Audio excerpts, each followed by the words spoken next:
Nós fizemos primeiro uma comissão de solidariedade, fez uma discussão de que tínhamos que fazer um ato em São Bernardo, porque ali foi o epicentro, o marco desse processo inicial. Não tinha muita data, porque aqui fim de semana não funciona, acabamos fazendo num dia, terça-feira à noite. Claro que nós somos pela política de inclusão, mas ao escolher uma terça-feira também tem uma política de exclusão. A política nossa de inclusão convive com essa política de exclusão da terça-feira, porque muita gente, muitos colegas que gostariam de estar aqui estão trabalhando, são professores e, portanto, a dificuldade está posta.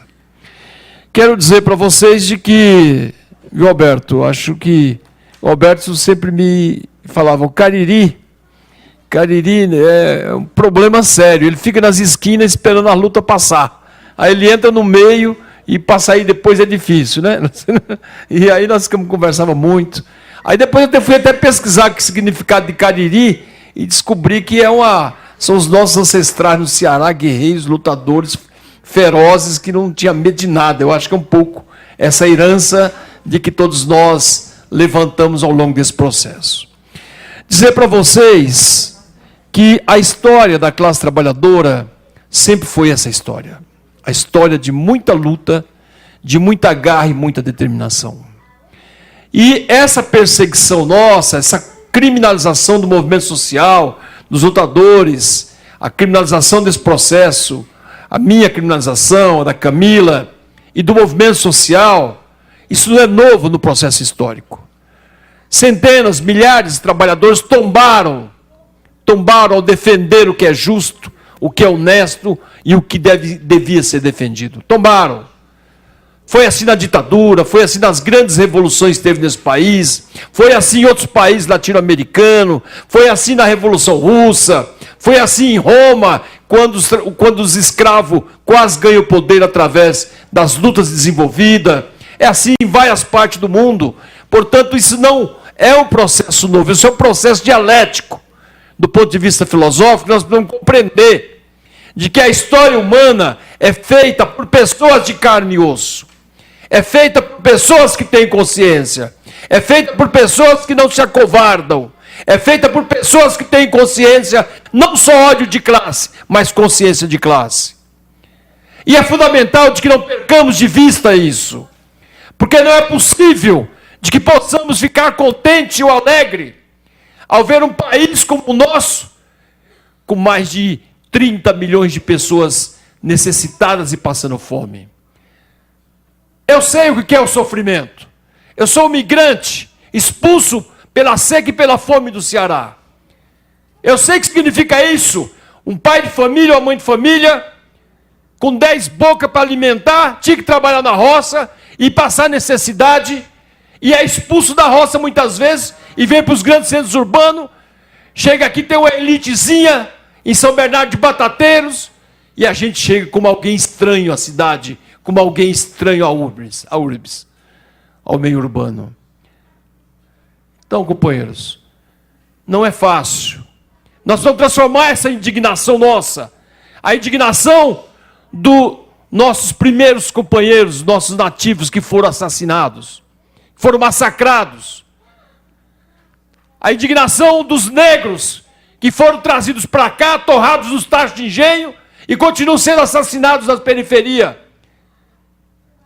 A indignação com as lutas das companheiras que a cada dia que passa por essa política de ódio e de violência estão sendo vítimas do feminicídio, estão sendo vítimas de todo tipo de brutalidade.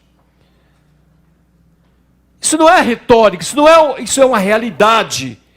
E essa realidade não tem saída. Ou lutamos, ou lutamos, ou lutamos.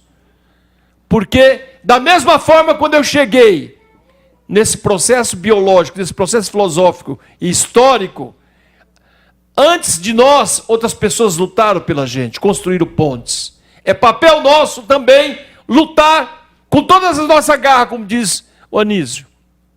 Até os nossos últimos dias, construindo pontes para aqueles que virão.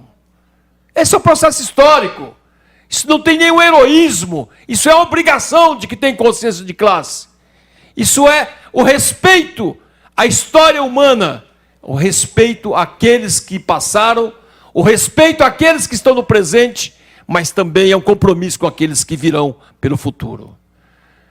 Essa luta que nós fizemos lá em São Bernardo do Campo, que não foi só essa ocupação, foram outras que eu participei. Essa me deu muito orgulho, porque eu vi lá umas meninas, né, ali, aguerridas, lutando, defendendo, organizando, criando as várias camadas organizativas, e dava um nome, para uma dava o nome de Rosa Luxemburgo. Foi um momento belíssimo da história daquele momento, que nós vivenciamos. Mas eu tenho mágoas, porque o presidente Lula poderia ter ajudado, e o Lula era o presidente na época. Tenho mágoas, porque ele poderia ter interferido. Eu diria e digo que foi uma das maiores ocupações urbanas desse país. Terreno muito grande, não tinha nenhum valor social, era para especulação imobiliária. E nós, o movimento, junto com a gente depois, dissemos o seguinte: a terra tem que ser dividida. E eles se apegaram para me condenar, não foi na Kombi, na solidariedade com crianças e idosos doentes lá dentro, porque o DIB fechou todo tipo de apoio.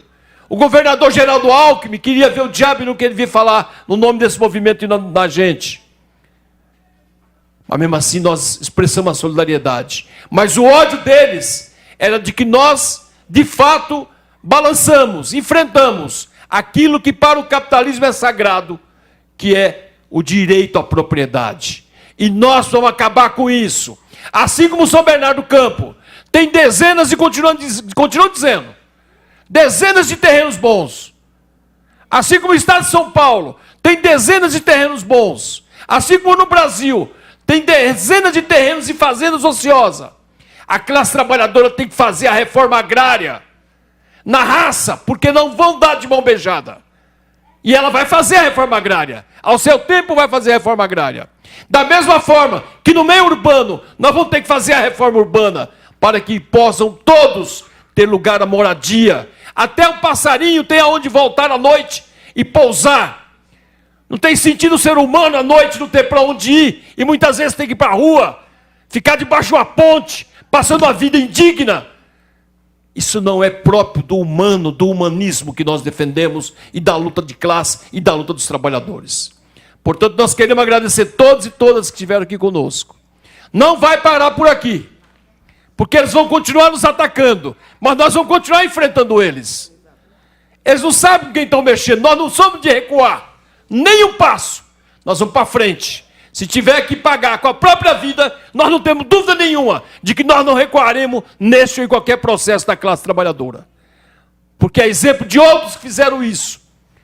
A luta não morre com o fim físico das pessoas. A luta continua e vai continuar sempre, porque nós temos guerreiros, lutadores históricos que não mediram esforços para poder estar na luta permanente para que o mundo seja outro, um mundo diferente do mundo da acumulação do capital, para que seja o mundo socialista, o mundo da partilha, o mundo da unidade, o mundo da classe trabalhadora.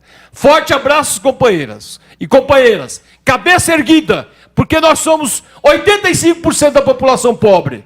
Portanto, essa história pertence a nós, não pertence a 10, 15% da burguesia.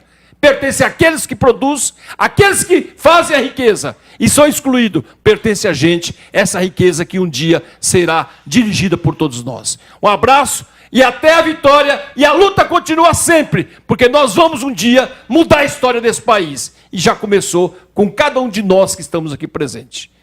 Um abraço a todos.